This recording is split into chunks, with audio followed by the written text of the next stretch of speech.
2025년 2월 20일 새벽입니다. 하나님 말씀은 창세기 28장 16절에서 22절입니다. 야곱이 잠이 깨어 이르되 여호와께서 과연 여기 계시거늘 내가 알지 못하였도다.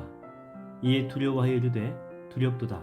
이곳이여 이것은 다름 아닌 하나님의 집이여 이는 하늘의 문이로다 하고 야곱이 아침에 일찍이 일어나 베개로 삼았던 돌을 가져다가 기둥으로 세우고 그 위에 기름을 붓고 그곳 이름을 베델이라 하였더라. 이 성의 옛 이름은 루스더라. 야곱이 소원하여 이르되 하나님이 나와 함께 계셔서 내가 가는 이 길에서 나를 지키시고 먹을 떡과 입을 옷을 주시어 내가 평안히 아버지 집으로 돌아가게 하시오면 여호와께서 나의 하나님이 되실 것이요 내가 기둥으로 세운 이 돌이 하나님의 집이 될 것이요 하나님께서 내게 주신 모든 것에서 10분의 1을 내가 반드시 하나님께 드리겠나이다 하였더라. 하나님 말씀을 증거하겠습니다.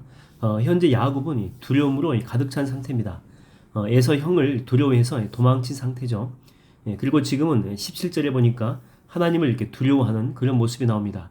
또 나중에 이렇게 살펴보겠지만 삼촌 라반의 집에서 이제 나올 때 그때 또 삼촌 라반이 이제 무서워서 도망가는 그런 모습이 나오죠.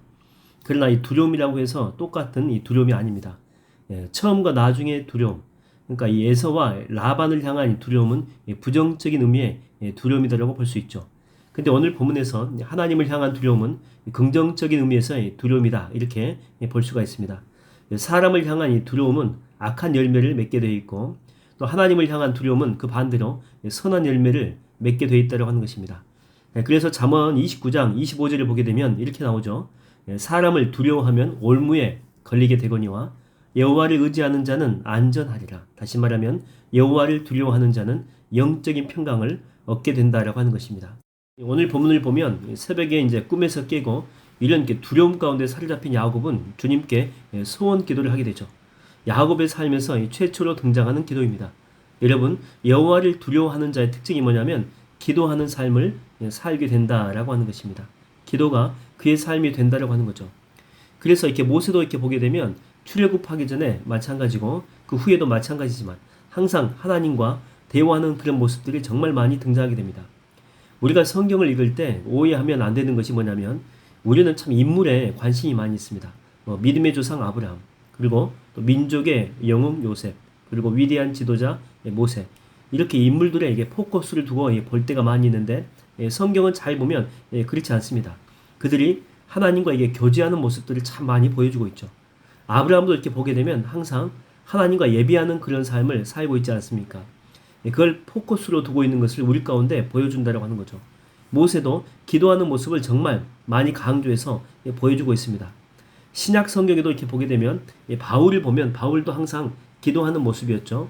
문제를 만날 때 기도하고 더 큰 문제를 만날 때는 아라비아의 광야로 들어가서 거기서 몇 년 동안 또 기도합니다. 더욱더 큰 문제를 만날 때는 고향 다소로 가서 그곳에서 한 8년 정도 있었죠. 3층 천을 경험할 때까지 기도하죠.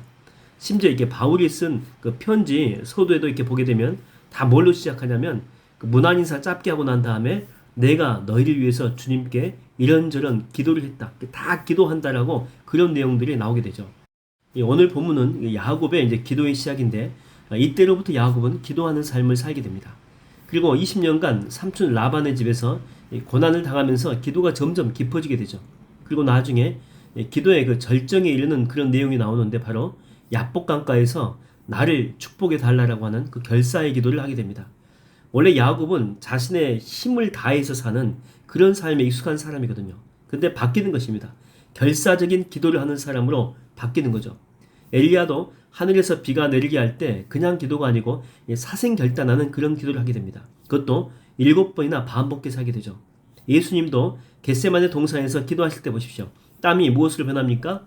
그렇죠. 피로 변할 때까지 이런 결사적인 그런 기도하는 모습을 우리가 보게 됩니다. 이렇게 예수님도 또 믿음의 조상들도 마찬가지인데 기도에 목숨을 건 이유가 대체 무엇일까요? 그것은 뜻이 하늘에서 이루어져야지만이 이 땅에서도 이루어진다라고 하는 그런 영적인 비결을 알았기 때문에 그런 것입니다. 그러니까 하나님이 먼저 허락해야지만이 이 땅 가운데 또 내 삶 가운데 열매가 있기 때문에 그런 거예요. 여러분 이 사도행전을 이렇게 보게 되면 뭐 성령 행전이다 그렇게 말하지 않습니까? 바로 그 성령 행전을 통해서 이 교회가 막 시작이 되고 복음이 확산되기 시작하고 또 능력 있는 기적들이 어마어마하게 많이 펼쳐지게 되는데 그 시작이 무엇입니까? 바로 그 시작은 마가의 다락방이죠. 이곳에서 120명이 온 힘을 다해서 기도할 때 하늘이 먼저 열린 거예요. 하늘이 먼저. 그리고 성령께서 강력하게 임재하신 것이죠. 주님의 뜻이 이 땅 가운데 역사하기 시작한 거예요. 그런 후에 저는 여러분들이 오늘 이 새벽에 드리는 기도가 마가의 다락방의 기도처럼 또 야곱의 기도처럼 권세 있고 능력 있고 하늘문이 열리는 축복의 기도가 되기를 주의 이름으로 축원드립니다. 여러분 원래 야곱이 지금 행하고 있는 이 여정은 원래는 그 형의 칼을 피하고 또 이제 멀리 바다나람 가가지고 아내를 구하기 위한 그런 여정이었죠. 그러니까 세속적인 여정입니다. 근데 오늘 본문에서 하나님은 꿈에서 나타나 주셔가지고 이 여정을 영적인 여정으로 바꾸어주고 있다라고 하는 것입니다. 그리고 그가 잠잤던 장소는 그냥 평범한 장소였거든요. 근데 이제 그곳은요 하나님의 거룩한 장소가 된 것입니다. 베델이라고 하잖아요. 베델. 하나님의 집으로 바뀌게 되는 거죠. 하나님을 만나기 전까지는 야곱은 그저 평범한 삶을 살았어요. 그러나 주님을 만나자 이 모든 것들이 특별해진 것입니다. 그러니까 삼촌집으로 가는 여정도 지금 이렇게 잠을 잤던 장소도 마찬가지죠. 여러분 우리도 마찬가지입니다. 우리가 하나님을 만나기 전까지는 우리는 그저 그런 지극히 평범한 삶을 삽니다.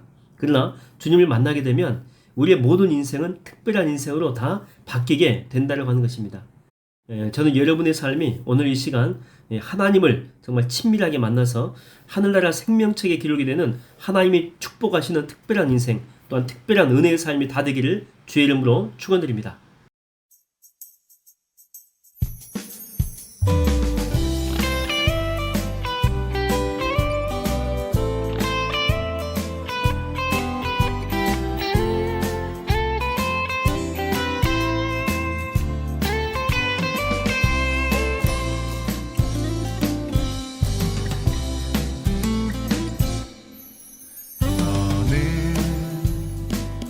담장 너머로 뻗은 나무 가지에 푸른 열매처럼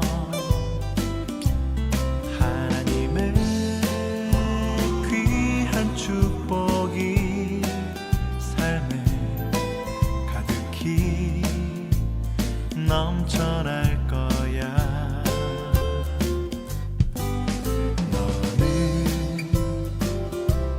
시련이 와도 능히 이겨내 강한 팔이 있어. 전능하신 하나님께서 너와 언제나 함께 하시니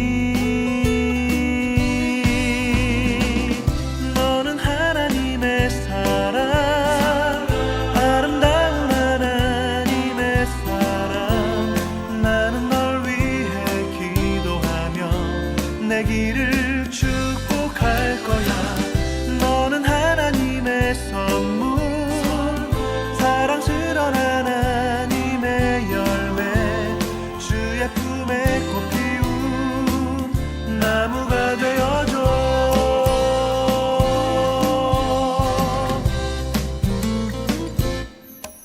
너는 담장 너머로 뻗은 나무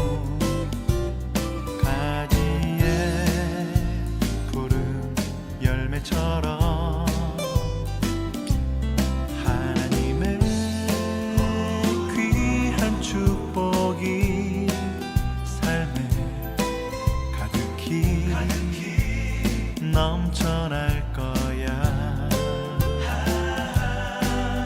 너는 어떤 시련이 와도 능히 이겨내 강한 팔이 있어. 전능하신